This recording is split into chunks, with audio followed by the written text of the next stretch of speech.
after I ask you how many of you are fond of traveling, huh? So now the rule is laid down. So how many of you are fond of traveling? Me. Great, yeah. That's what feels good. So am I. I've been traveling practically all my life since I was young. Initially in my car. I graduated to a motorbike later on, and now finally I've graduated to what I think is the ultimate way of traveling, and that's on my bicycle.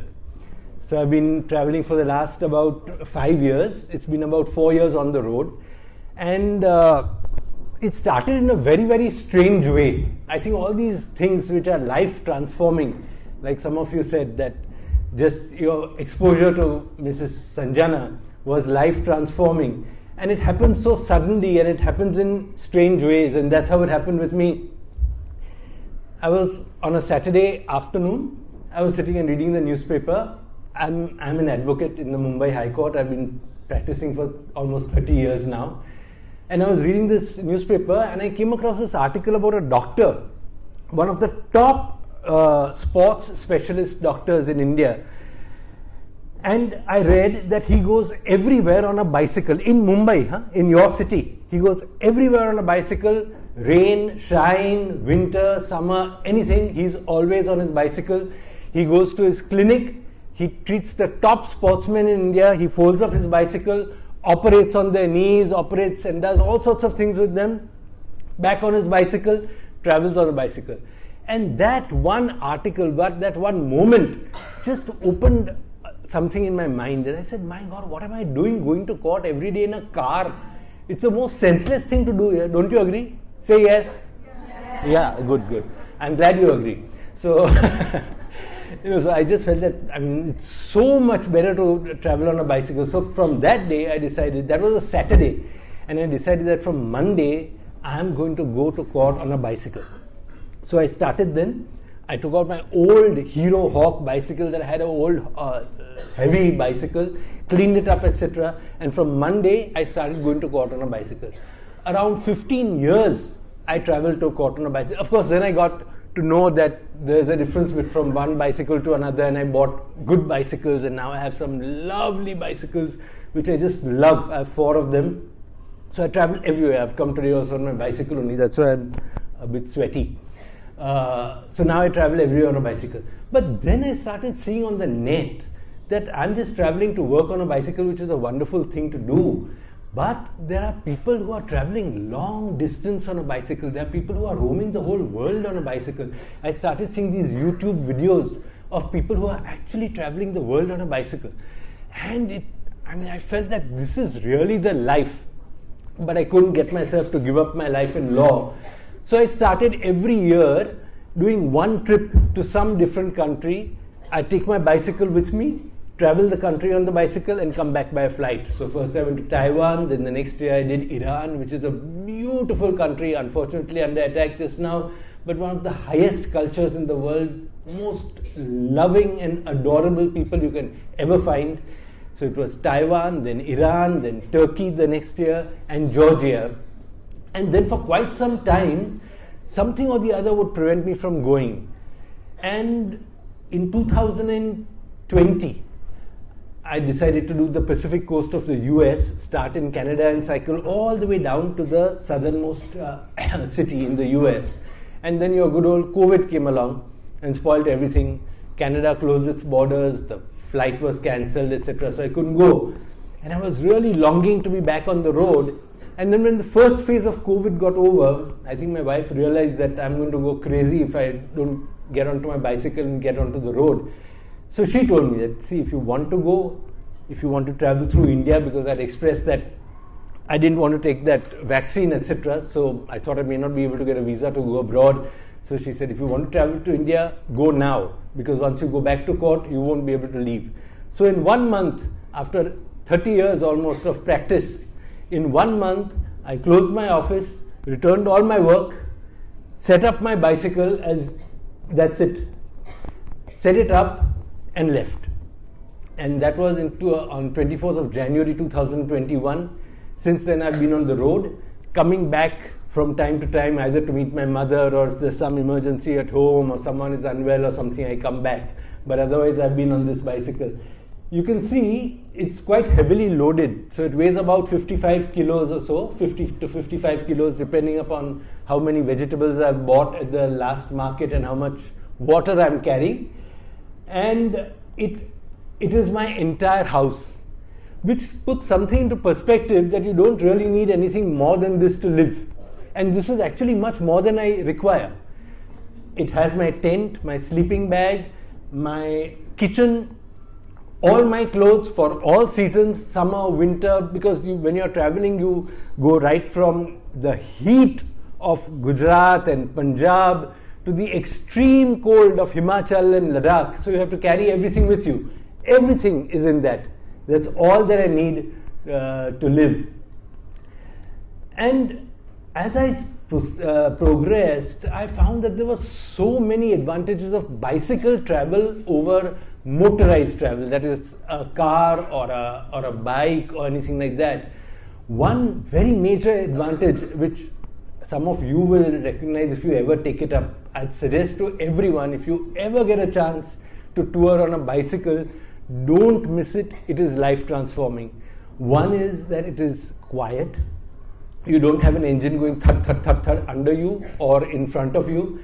So when you are in the forested areas, in the quiet, distant areas, because I go to places which are really, really distant, and there's no car, nothing there, and it's absolutely quiet.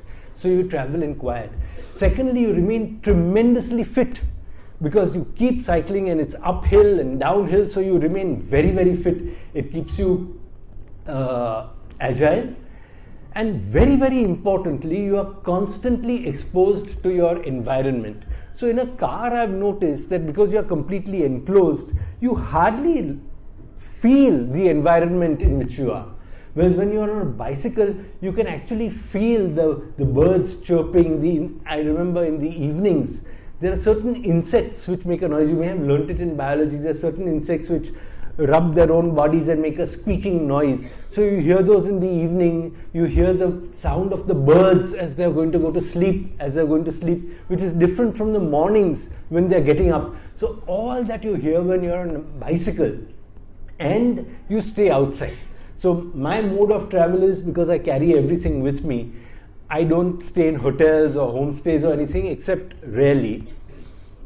I stay on the road, I cook on the road, I sleep on the road, everything happens on the road. So there's a tent, sometimes I put up the tent, but by and large I prefer not to put up the tent. This is another wonderful thing, if you ever get a chance to do it, is to sleep outside in a sleeping bag so that you're warm even if it's cold, and just look up at the night sky, at the stars shimmering in the sky, and you realize that you're so small in this marvelous, grand universe. When you think that each of those stars that you see in the sky may be 10 times the size of our sun, and so many of those stars may no longer be there, but the light is still coming to us billions of light years later. When you see all that, you realize what a speck you are. And all that thing about, oh, somebody said this, oh, I am angry with somebody, oh, somebody behaved badly with me, why am I feeling like this? All that just disappears when you realize that you're just not even a speck in the universe. And that there's not a moment you should be spending on feeling bad about anything. Every moment of your life you should be feeling only joy, only happiness, only the wonder of being a part of this magnificent creation of God. You know, that's the sort of feeling that comes to you when you see the night sky. And the type of experiences that you get when you are traveling slowly, because I've seen many people traveling in their cars and motorbikes, etc., and it's mainly point to point. They'll start in one city, they'll end up in some other city, but they don't feel what has gone in between. And I always feel that the best part of the journey is on the road, not at the so-called destination. So somebody said, I started at city A, now I'm going to go to city B, and they reach city B and they take photographs of city B and say, oh, I went to city B. But what did you miss on the road? You went through these beautiful forests, you passed these gurgling rivers, and you missed it all. So I make it a point when I'm in a forest to just stop And because there's no sound of the bicycle, I just stop and feel the forest. And if there's a river down there, when the road comes down towards the river, I'll stop and get off and just feel the water of the river, maybe splash my face. That water is so, it's rejuvenating, that water. So I do that. So these are the type of experiences which you get when you travel slowly. So many people ask me, I meet so many people who are on bikes, and it's really quite cute because especially in places like Ladakh and all, you find these people going on their motorbikes in long convoys of 8-10 people, and they're going on an expedition, and they see this little chap, not little chap, I'm not really little, but this chap on a bicycle trudging along, coming in the opposite direction, and what a reaction, they'll all salute or they'll wave because they know that you're just going slowly and you're doing it all on your own strength. So they often ask me, we stop and we chat. Many of them just stop and say, wow, what are you doing? And let's talk about this and what are your experiences, etc. So we invariably sit around and just chat in the middle of the road. It's really nice, really nice. But some of them ask me that, I don't think we'll be able to do it on a bicycle, but on a motorbike we want to do it. And can you give us some suggestion? Can you give us some advice? And my one advice to them is that if you're doing it in a bicycle, motorbike, car, whatever, go slow.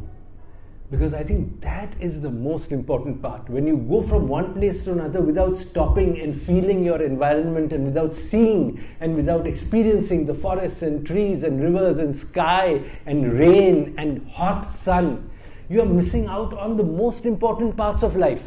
The hot sun, which can be really oppressive, can be such a trainer. I remember when I was in Punjab, it was around 48 degrees centigrade. And people were telling me, you can't go out on your bicycle. The sun is so hot, you'll get loo. They call it loo. It's some hot wind that comes and it's supposed to make you unconscious and stuff like that. So they said, you can't go out, you can't go out. And I said, no, my body should be able to handle everything. Why should it not? So I went out and I rode in the hot at 48 degrees and I was fine. So that makes me feel that yes, this body is fantastic. My body is capable of much more than I thought. And you keep growing as an individual as you have more experiences like that.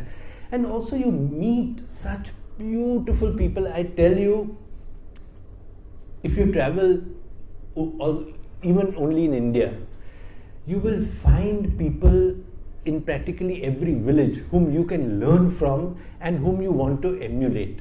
I mean, I've had people where in Gujarat, for example, in Saurashtra, any of you from Saurashtra? Oh my gosh, you also. I was just going to comment about you. So, people from Saurashtra, according to me, are from another planet.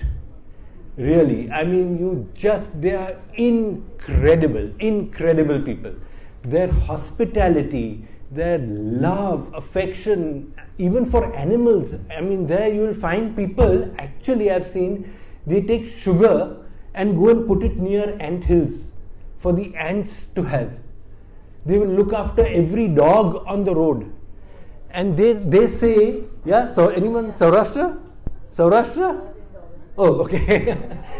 So, and they say that if you are in Saurashtra and if there's even one house in a village, you will not go to sleep hungry. And I've actually had that experience where I've been sitting under a tree about to go to sleep and somebody passes by, because I normally sleep a little away from the road. Somebody will pass by on their motorbike and he'll see me. He'll come off the road and come to me, and first thing he'll ask me is, Jamya ke? You know what that means? Have you eaten? Jamya ke? And if I say no, it's a real danger, I realized. If I say no, he will insist that I go to his house and eat, or he will go to his house and get food for me.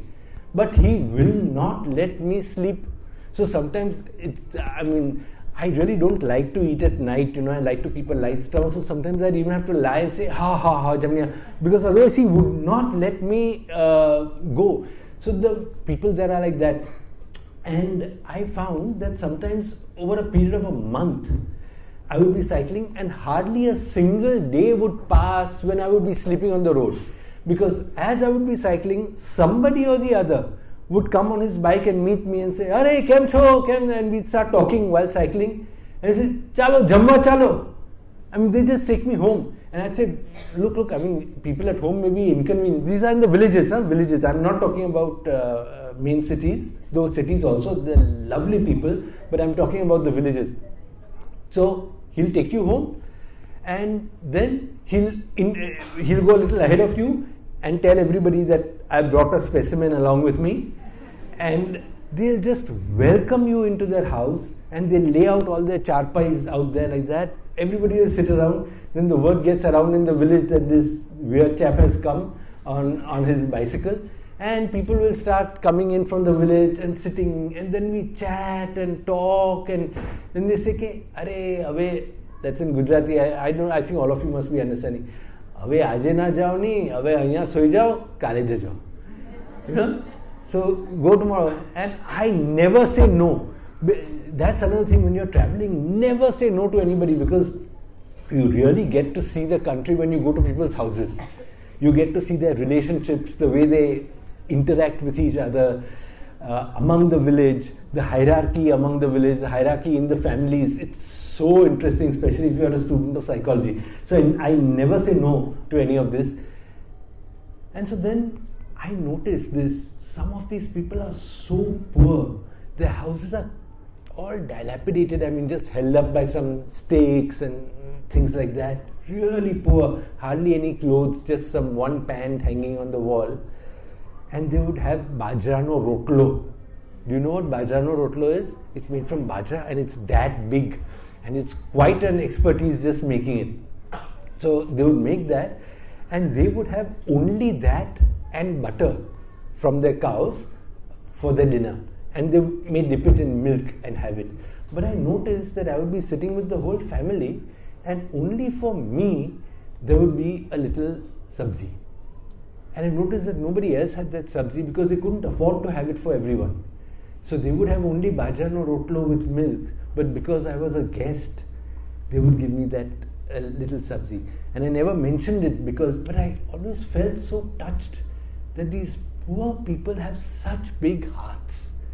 I mean, it makes me feel that yes, when somebody comes to my house, let me be as hospitable as they have been to me, like that. And I remember one time I was also in Gujarat. Somebody met me on the beach, and he, again very poor, he was studying to become a policeman, and he said that come home. I went to his house. It was I mean, like a slum, all broken down and all. And they had one room which still had a roof, and they wanted to keep me in that room.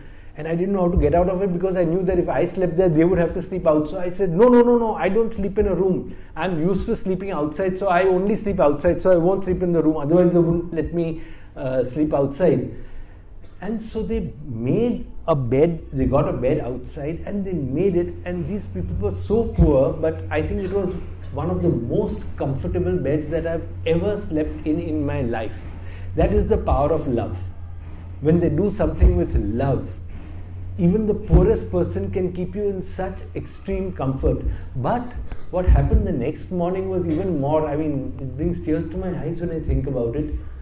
The next morning, that lady started making chapatis on that thing of hers, on a wood fire.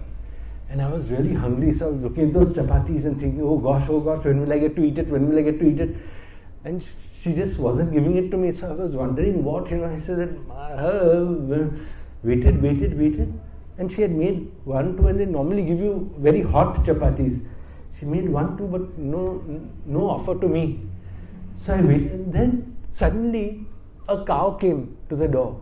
And she said, oh! And she took the chapatis, and she went out, and she first fed the cow, and then she fed the dog, and then we started eating. So I just felt that, my gosh, these people are so poor, but they will not start their day eating without first feeding the animals. And then I was given hot chapatis, and one after the other, but the first ones were reserved for the animals. So again, each one of these things that happens is a little transformation, a little something to me to know this is the way I want to be, this is the way I should be. And so that is the people. I've met the most beautiful, wonderful people throughout. And everybody says, I mean, it's so sad actually that many people ask me, that, Hari, haven't you met any bad people? The world is so full of bad people. Hasn't anybody ever mugged you? I say, why do you think like that? I mean, when you think like that, you attract those sort of people into your life, and that's the truth for all of you. If you think that you're going to meet bad people will come into your life. But if you think that your life is going to be full of love and joy and abundance and wonder, then those sort of people will just keep coming into your life. And so I say, no. I mean, I may have met some, I can count them on my fingertips, the number of people who have irritated me or who have not been just so gracious and beautiful to me.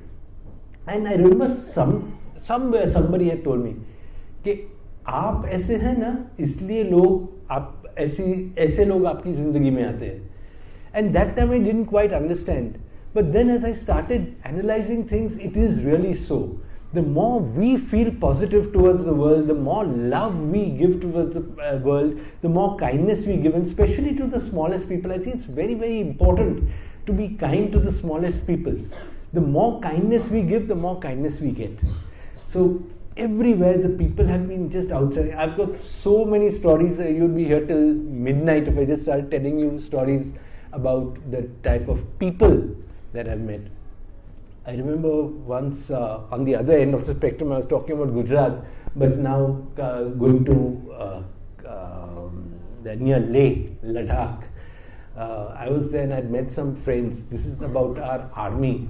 Army is also fantastic. I mean, so many times I've stayed with the army and talked with them, etc. But this one thing really touched me. So I was in Leh, and there was a show. It was some Air Force or there was some occasion, and there was a show just a little outside Leh. So me and some people whom I had met had gone there, and we were just going to have a look around and come back and not wait for the actual show, which was at night. We had a look around and then we decided that we'll stay for the show. So I had gone just in a shirt because during the day it's quite warm, but at night it becomes very, very cold. So I'd gone not with enough clothes to feel warm, and then we decided to stay for the show. So we were sitting there, it became night and it started becoming really, really cold. And it's very cold. At night it can get very cold. So I was sort of feeling that. And then a man from the army, one of those people, because it was an army area and an army show, one of the army chaps came and said, "Sir, aapko jacket chahiye?" So I said, "Nahi, theek hai."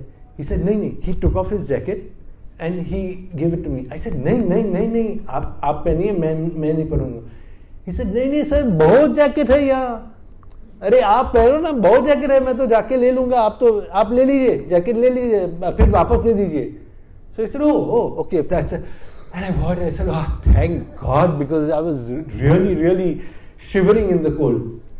And the whole show got over, and then I went back to give that chap the jacket back, and he was standing there without a jacket. I said, "Ke, aapne jacket nahi liya?" So he said, "Arey sir, रहने दो, वो तो कुछ नहीं है." So I said, आपने कहा था कि आप जैकेट पहनेंगे, इसलिए मैंने आपका जैकेट लिया, नहीं तो मैं लेता नहीं था, आपका जैकेट नहीं था. He said, "Sir, हमारा पहला फर्ज है आपकी देखभाल करना." I said, my God, what guys these are. Tremendous. So such sort of things really make you feel that, my gosh, yeah, we can learn from all these individuals which we come across. So like that, innumerable stories about people and their vibe and their character, which you can just keep picking up from, which you get when you travel. So, I mean, I'm sure your teachers won't like my saying so, but I never tire of saying this, that what you will learn from traveling, you will not learn in your school, college, job, any education you have, anything. You will not learn what you will learn from traveling.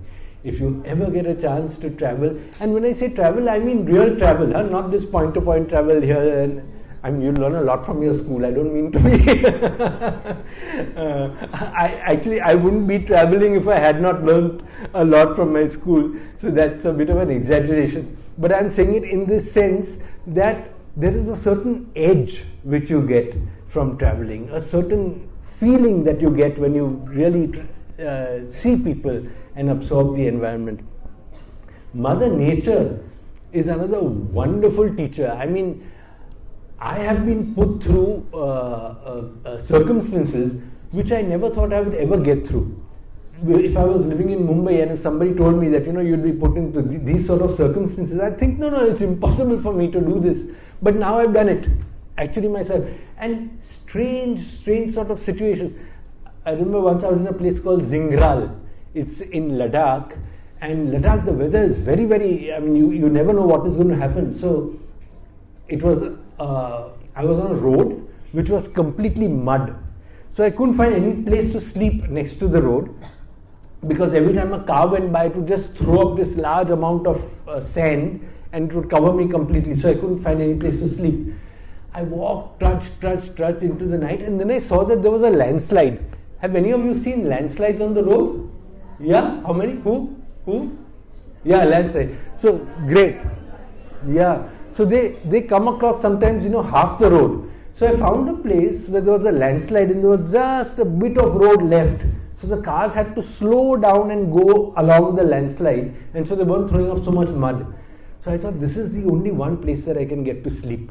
So I pushed my bike up on the top of the landslide and I put out my bed there and I went to sleep. And it was a beautiful, clear sky at night. Beautiful. So I was looking at the stars, as I just started telling you, looking at the stars, and then my eyes closed and I went to sleep. I was dead tired. And then at about 5 o'clock in the morning, I felt some waterfall on my nose. So I said, oh, maybe something. So I just covered myself with a plastic sheet and I continued sleeping, dead tired. Then around 6 o'clock I said, something is odd. So I looked out from under the plastic sheet and the entire area was covered in snow.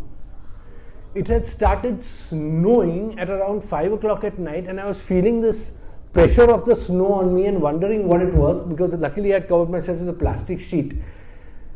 And I realized that I was just completely stuck in snow. So, and the thing is that you can't afford to get things wet, like your sleeping bag and stuff. Once they get wet, then it becomes very difficult for it to dry. So I had to keep myself under the plastic sheet and put my sleeping bag back into its bag, put everything back, and then I ran out, because my panniers, these are the panniers, these are called panniers. This and these, all these bags are called panniers. So they are waterproof. So once something goes into them, it's safe. From rain, snow, whatever, nothing affects them. They're outlet panniers. So after I had packed everything under, you can imagine, I'm under a plastic sheet, putting my sleeping bag back into its bag, putting everything back, and then I burst out of the plastic sheet because it was still snowing. And I ran to my panniers and put everything into them quickly and closed them. And by that time I was completely covered in snow. But the adrenaline is so strong that you don't even realize what is going on, So I was completely covered in snow, but the mind is only saying, get out of here. So put everything into the bags and then started pushing the bicycle back down that landslide, came back onto the road. Luckily, the previous night I had been to an army base, which was just, I think, maybe 200 or 300 meters away from where I was. That night I was so tired. I remember I had gone to the army base. I was completely fagged out, means to the last drop of my energy. I couldn't cook, extremely hungry. All this you have to go through. These are all the fun of doing this sort of thing. Extremely hungry, tired out. I just went into the army base and I asked somebody, where's the kitchen? So he pointed to the kitchen. I just went in, opened the door and said, do you have anything to eat? And luckily there was a Sardarji there. Sardarjis are top as far as this is concerned, He looked at me and he said, आप कहाँ से आए हैं? So I told him that, see, I'm on this bicycle trip. My bicycle is outside. I'm completely tired and terribly hungry. And he said, बैठ जाओ sir. He told them, पूरा खाना दो उसको. So they got me that whole, and this was in the kitchen. So all the fires were going on and it was warm. They got me a whole thing to eat, and it felt so wonderful eating like that. But that's the way these people are, you know, they really take care of you. Once they know that you are you really require something, they really take care of you. So that same army base I had been to the night before, so I knew it was there. So when the snow came and I was covered in snow, I just pushed and pushed and pushed, because the road was also covered in snow. Pushed the bike all the way to the army base, and I reached the entrance. And luckily, one of the people who had seen me the previous night when I came, he was at the entrance. So immediately he saw me. He said, "Sir, cycle वहाँ रख के आप तुरंत अंदर आ जाओ, तुरंत अंदर आ जाओ." I was wondering why he was saying that, so I just left the cycle there, put it on the stand, and went in. He took me straight to that radiator. You know, they have that kerosene radiator. In Ladakh, everything works on kerosene. The whole army works on kerosene, because the radiators, the stoves, everything, heating, everything works on kerosene only. So he took me to the radiator. He said, "Haath yahan rakho." And when I put my hands there, my fingers just ached. Ache means, I said, "My God, this is so painful." He said, "Rakho, wahan mat, nikalo mat." And then I realized that I was almost going to suffer from frostbite. So I would have probably lost my fingers if it had not been right in time. And I sat there despite the pain until my fingers started moving again. And then I didn't know what to do for the, what? Gosh. Yeah. Okay. So I didn't know what to do, because it was all snowbound all around. And then I saw on the other end, there was a BRO, you know, BRO is Border Roads Organization. So they are responsible for building all the roads along the borders of India. So I saw that there was a camp there. So I took my bicycle there and I said, "Bhai, there's no way I can go ahead in this snow." So he said, yeah, come and sleep here. They had this huge machine there, and they had a little place next to the machine. So then I went to sleep. They fed me, they did everything. I mean, unbelievable. So these are the type of, and then there's sometimes when one of the most difficult things actually when you are in a place like Ladakh, which is completely dry, is when you are out of water. And that happened to me only once when I was, see, in Ladakh, the distances are very long. So you have to pack your bike so that you have everything for days of journey. Because there's no shop, no house, sometimes nothing. You hardly even see a human being for 2-3 days. You may just have a truck passing by you or something like that. And when I was in Leh, I met this German. And I don't know if any of you have been to Ladakh, but from Leh, you can go to the Nubra Valley. There's a pass called the Khardungla Pass. Have you heard of Khardungla? Yeah. At one time, it was the highest motorable road in the world, Khardungla. But now it's at number 8 or something. They've built higher and higher passes. So you can go from Khardungla, or there's another route which is steeper and more difficult and completely quiet called Varila. It's a Varila pass. Somebody's heard of Varila?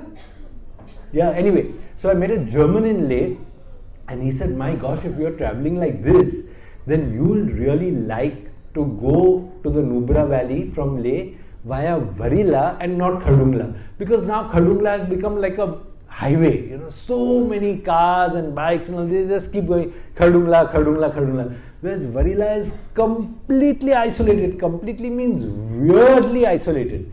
Just nobody there. And he told me that if you are going on a cycle, it will take you days only to climb the pass and then go down on the other side. So you will have to carry at least 3 to 4 days of all your supplies, including water, with you. which made my bike so heavy, so heavy. You see, this is a 2-liter water bottle. This is a 1-liter water bottle. This is 1 liter.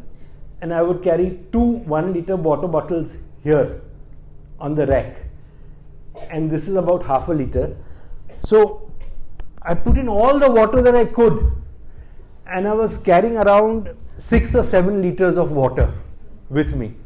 And I thought that I'll be really stingy in water and I'll get through this.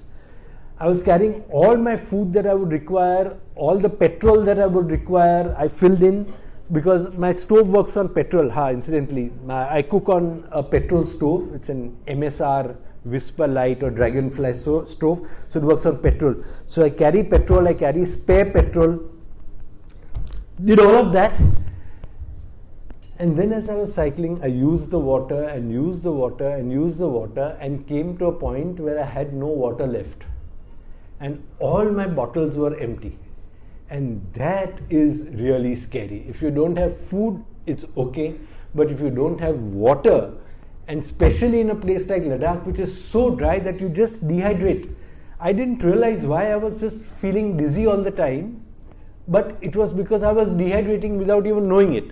So Ladakh is a very strange climate where the sun is extremely hot and the atmosphere is extremely cold.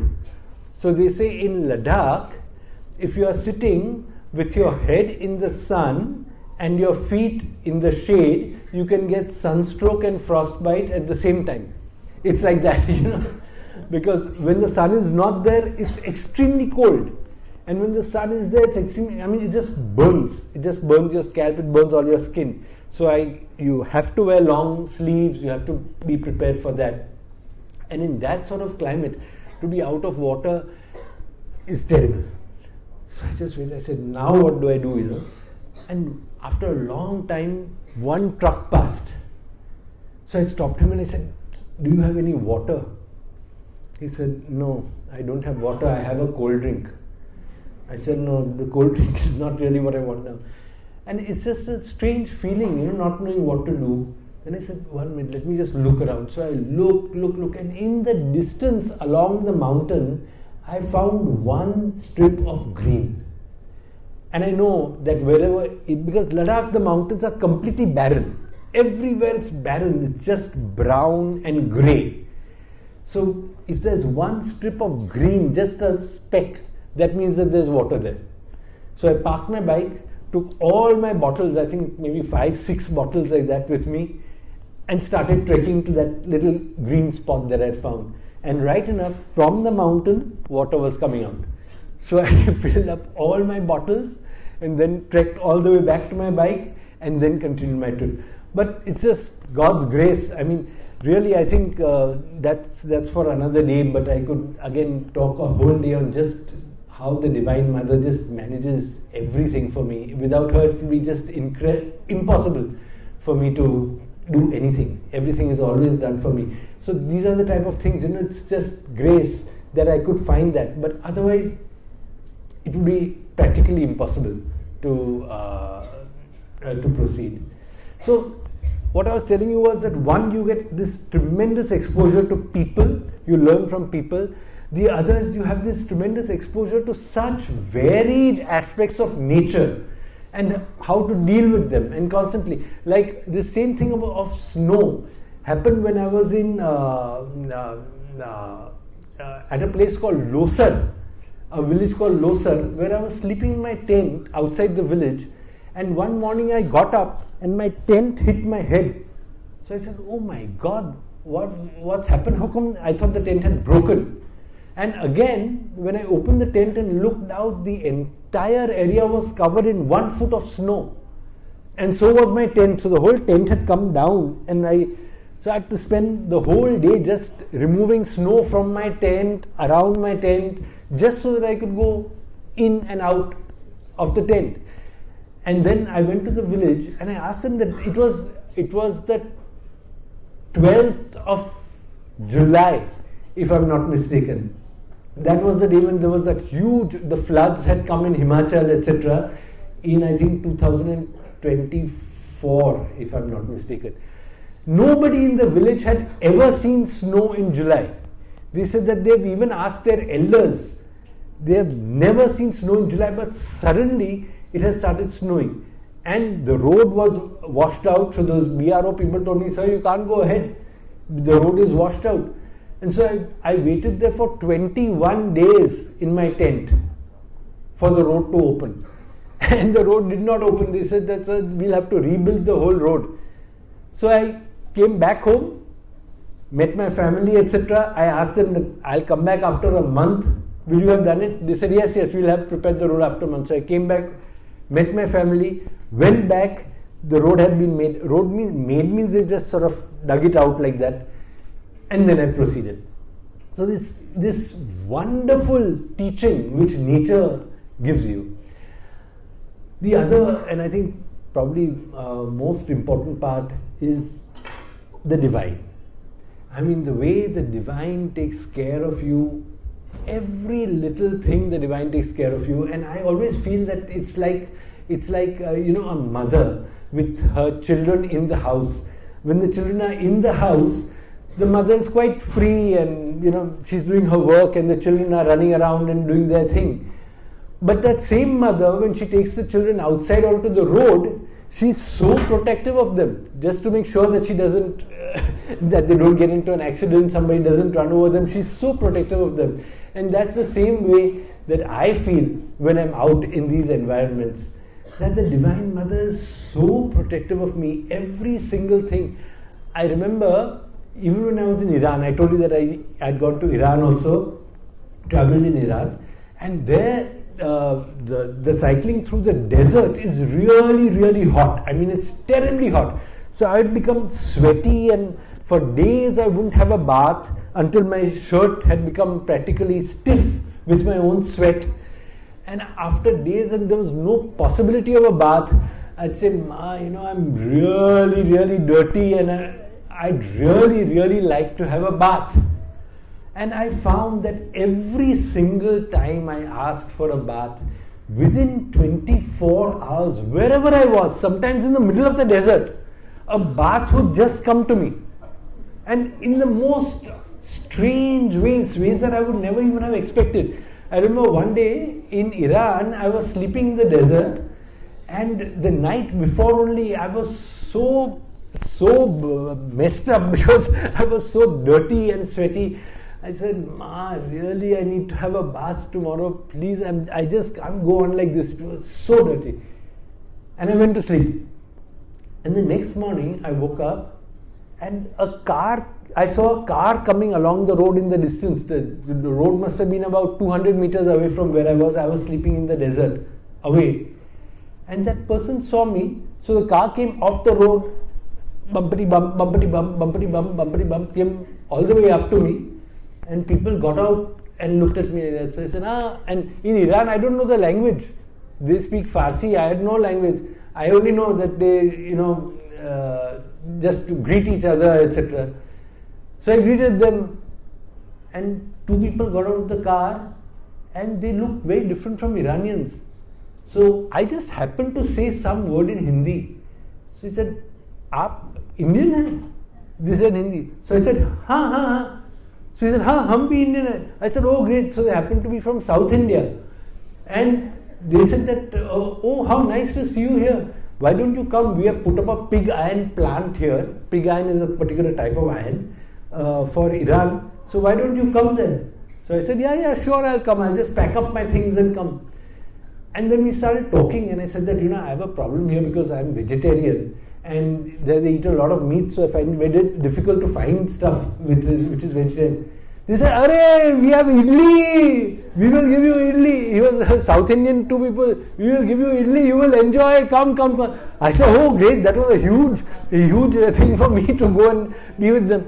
So I packed up. I said, "You carry on. I'll find you and I'll pack up." So I packed up and then got back onto the road, and I saw this little structure where the construction had started. So I went there, and they so sweet of them. They probably got the idli for their own lunch, but they felt that my need was greater than theirs in that moment. So they shared their idli with me, and they heated it up and great and all. And then so I'll shout. Huh?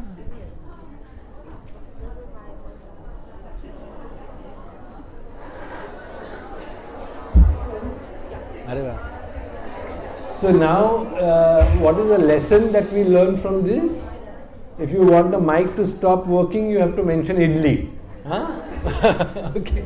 So they gave me idli and all that, and then we were talking, and I just mentioned, I said that, yeah, but one thing that is really a problem here is having a bath. I haven't had a bath for 5 days and I'm just so dirty. And they said, you want to have a bath? There's a bathroom here. Go and have a bath. Go and wash all your clothes. So in the middle of the desert, then I realized that just the previous night, just a prayer had gone up from my mind and from my heart to the mother that I really require a bath. And the next day, in the middle of the desert, all these circumstances were so arranged that I would meet them, they would take me, and I got a bath. And additionally, I got a bonus of having idli also. And I found time and again, okay, now it's shouting time. So you either mention idli or you mention a bath, and the mic stops working. So I found time and again, this has happened. That can you hear me there? Yeah? That every single time I have asked for a bath, within 24 hours, I have always had it. Hello? So but what I want to tell you was, what is even more beautiful than this is that, as I said, repeatedly it has happened. It was a well-established practice that if I ever ask the mother that I want a bath, I will have it come what may within 24 hours.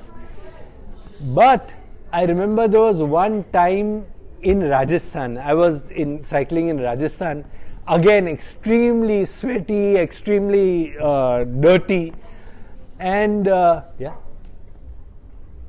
Hello? Yeah. So when you say dirty, the mic starts working. You have to remember that also. Extremely dirty. And again, that prayer went out from me that, Ma, I really want to have a bath. And immediately I got an answer, not today.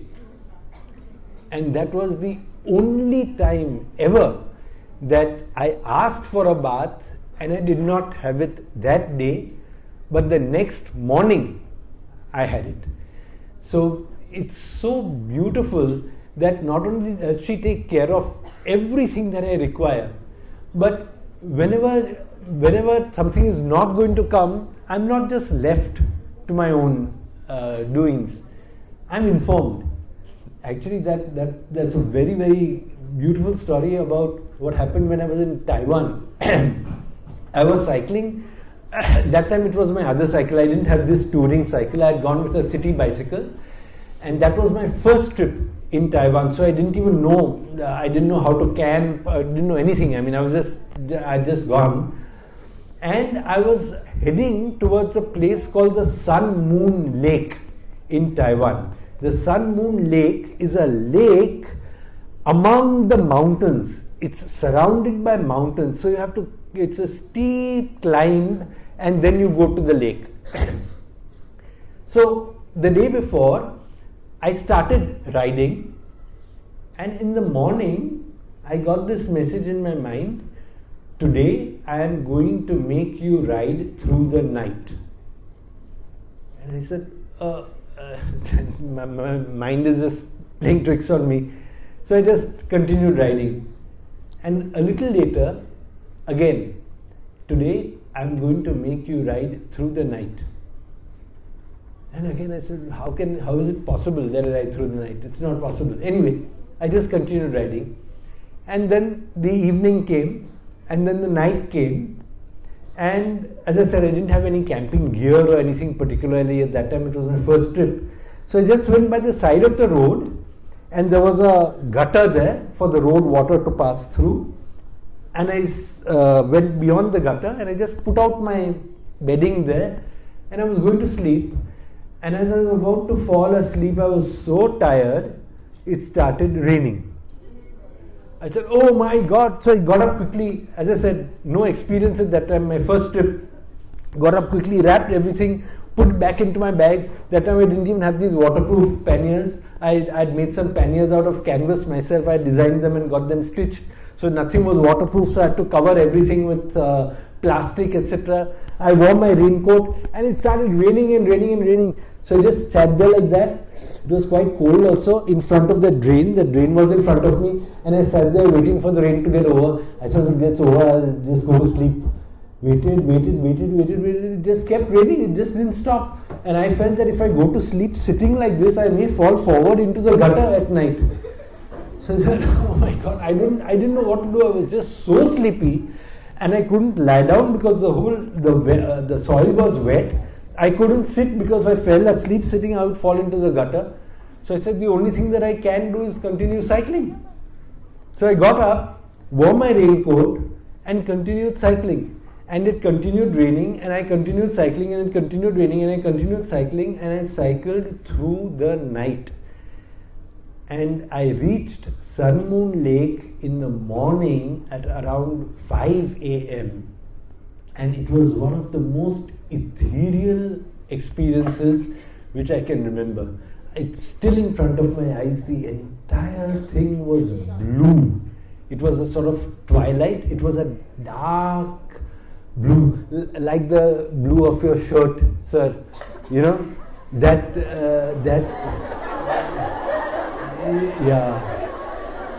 yeah, it was that sort of, you know, not night, not day, and the mountains all around, and there were clouds, and you could see the lake.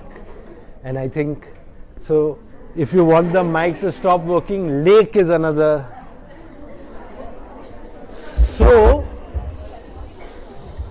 So I got that incredible experience, an incredible view, which I would never ever have got if I had not gone through the night. I would never have got that sort of view.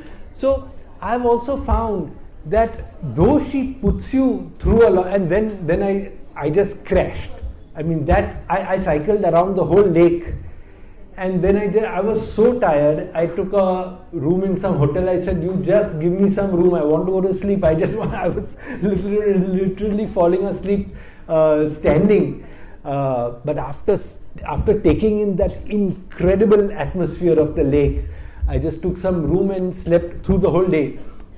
But that's another thing. So I've realized that she often puts you through very, very difficult situations, but with the absolute certainty that she will take you through it.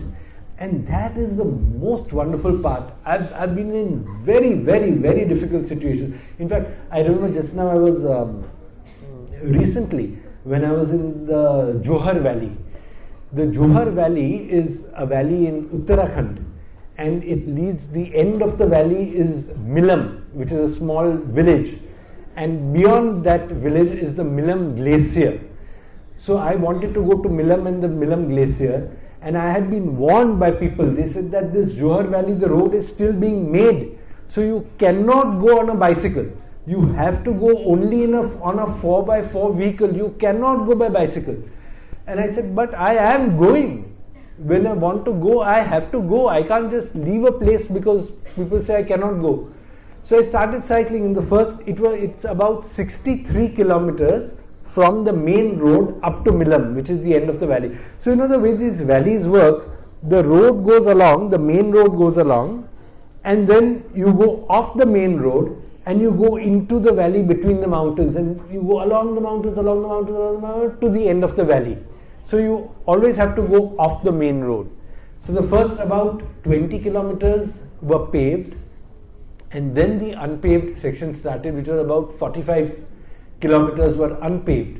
And unpaved means it's crazy. It wasn't just unpaved. It was rock and stone, and they were making the road up steep sections of the mountain.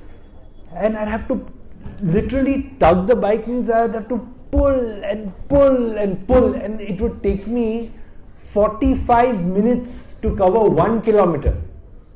That sort of pulling. And I knew that I was physically incapable of doing this. I just couldn't do it physically. But she was just pulling me through it and pulling me through it. And I remember there was one time when there was a particularly tricky section and it was becoming evening. And my map showed that the distance was much less than it actually was. The map was not showing the correct route.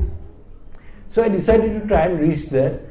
And as I was walking, one of these 4x4 jeeps came along and the driver said, "What are you doing? Don't you know it is evening?" So I said, "Yeah, but I'll reach." He said, No, you won't reach anywhere. The next BRO station is very far away. And on the road there's kitchad, it's all wet, you'll have to go through kitchad. And at night there are bears here. Everybody is terrified of bears because leopards is one thing, but bears are another thing altogether.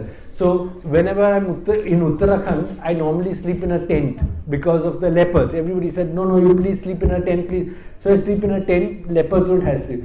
But a bear is a different thing altogether. He'll just shred the tent and come in. If he smells any food in your tent, or he'll just shred it and come in.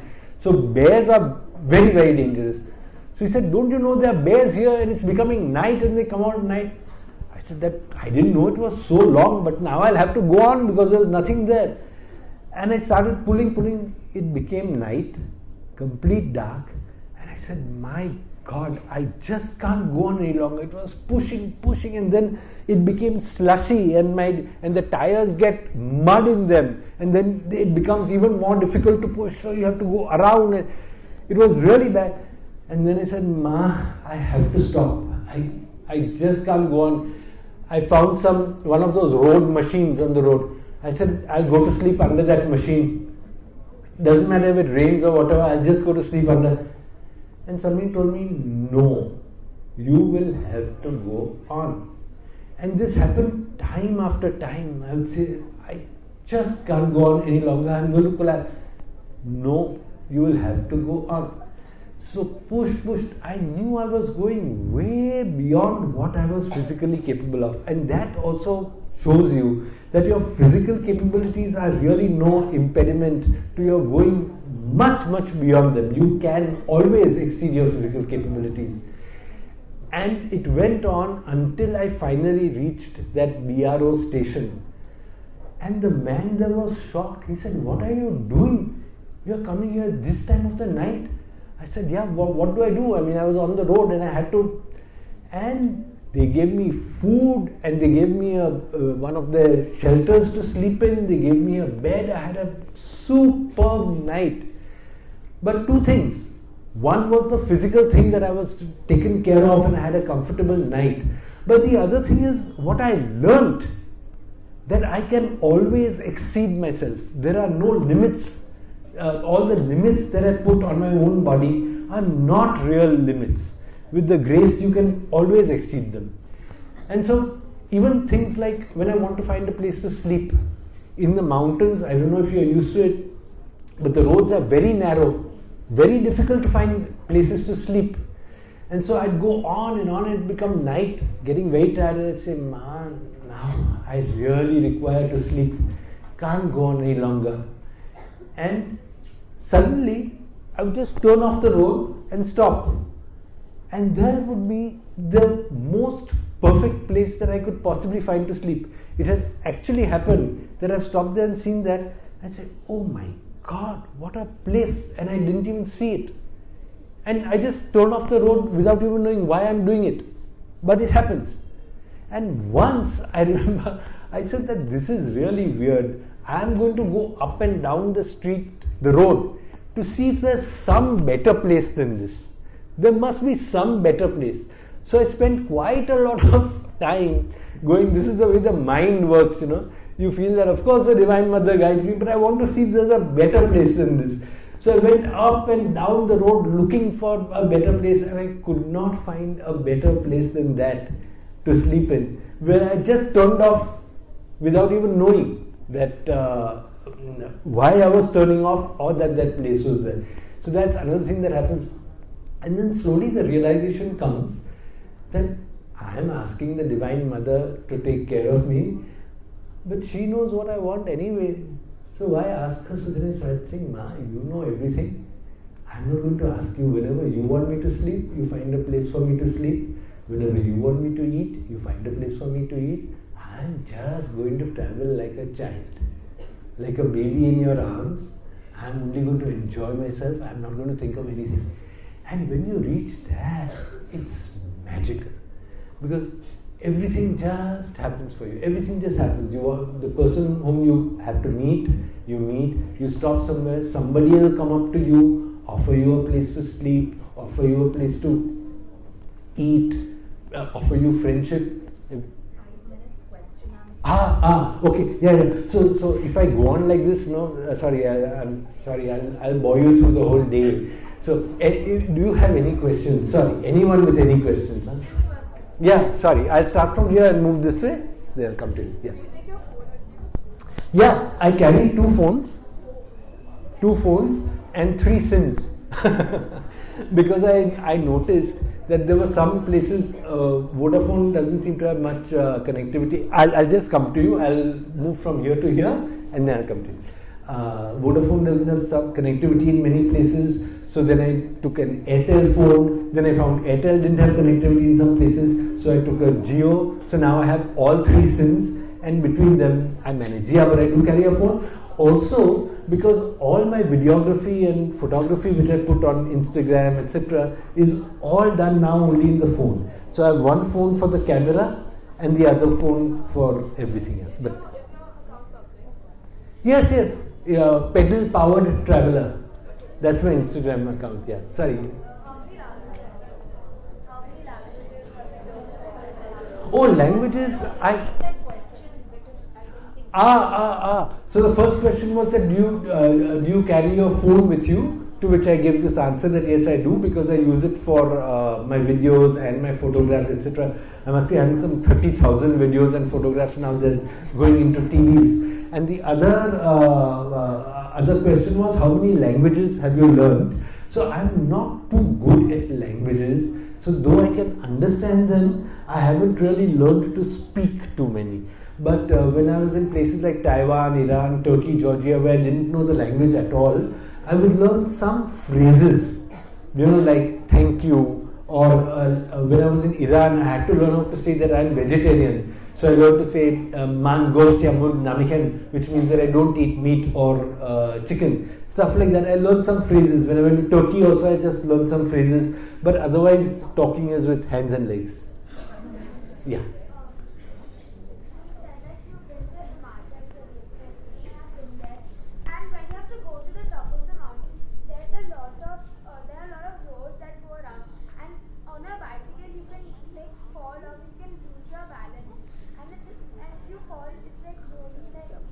Yeah, so that's a very perceptive question actually, that in the mountains, the roads are very winding, and how to do it? It is very tough. It is very tough. And especially climbing with all that load with a 55 kg bike is very tough. So what I do is I do it slowly, and that's actually, I'm glad, when you ask questions, it brings up so much new stuff. I didn't tell you about the impact that traveling like this has on your mind. You have to learn to stabilize your mind and quieten your mind, because when I'm climbing, I sometimes have to stop every 200 meters because I'm completely then stop, and then I continue again, and then I stop, and then I continue again. And you do have to be very careful also about the edges, etc. And it becomes even more difficult to sleep, because there's no place on the side. So sometimes it's a rock face on one side and a valley on the other side. So you keep moving, and that's when the mother comes in. I just tell her, Ma, I want to find some place to sleep, you find it for me. It's like that. But that is very tough. But that makes your mind very strong. Yeah, sorry.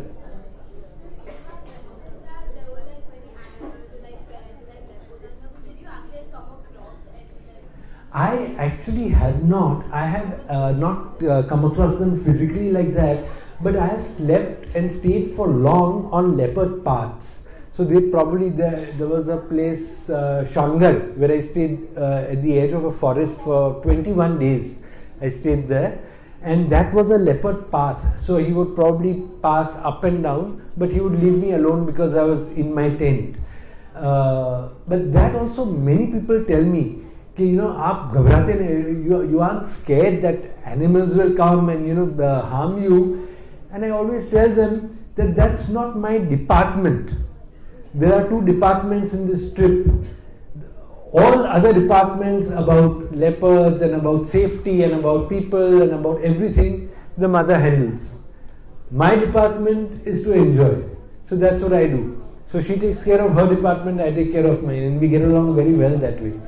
I'll just come back to you, yes. How often do you visit your Queen after? So when my mother was there, I used to come every 6 months to visit her, twice yearly. Now she's not there, so I don't come back unless there's some sort of need for me at home. Or even now you're traveling on your bike? Yes.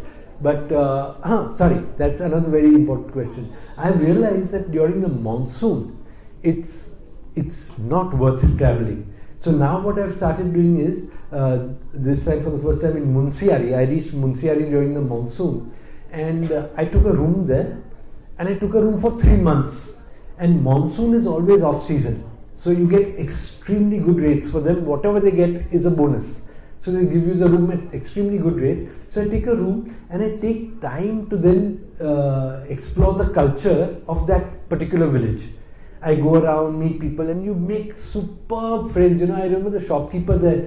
He was saying, "Bhaiya, आप जब बस आके बैठो, अपनी दुकान में बैठो, हम बातचीत करते हैं, अच्छा लगता है आपके साथ." So it's just like that. You develop such close bonds. So I take some time to spend time there, and I come home and go to Pondicherry. So now I've started that every monsoon. I do, because in the monsoon your clothes don't dry. You can't sleep outside. It's difficult because your tent won't dry the next morning, and it's a real pain. And there are lots of those jhonk bloodsuckers. I mean, they just come onto you all over.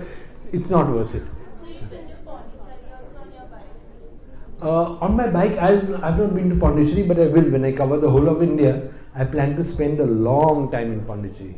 I'm on my 8th, incidentally, I'm on my 8th state. So I've just covered, Gujarat, Rajasthan, Punjab, Himachal, Jammu Kashmir, Ladakh, Haryana, and Uttarakhand. Yes, sir. Are you still stuck with the people you met before? Yes.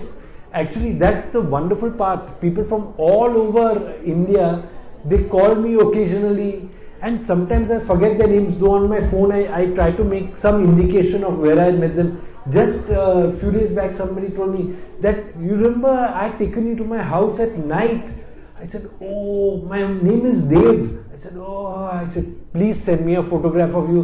And he sent me a photograph, and then the whole thing comes in front of your eyes, the whole experience. But sometimes I don't remember names, etc.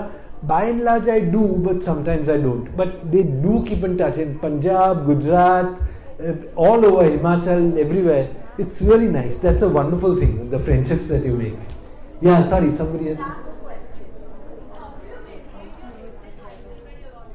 How do you maintain your basic hygiene when you're on the road? Hygiene. The question is how. Oh my God! Yeah, you girls are just fantastic. You come up with such beautiful questions here. Yeah. So how do I maintain my basic hygiene when I'm on the road? And the answer is that I don't.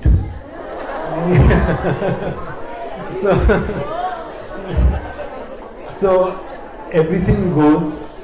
I mean, I can't get to. I don't always have enough water to clean my vegetables or something. So I just use the vegetables as they are, boil everything as they are. My hands are not washed for days and days and days. My bathroom is just done outside, and so hygiene is, and I think it's a good thing because it makes you tough also. Though I have had worms, etc. So yeah, but I don't maintain hygiene. That's the last. Yeah. Thank you.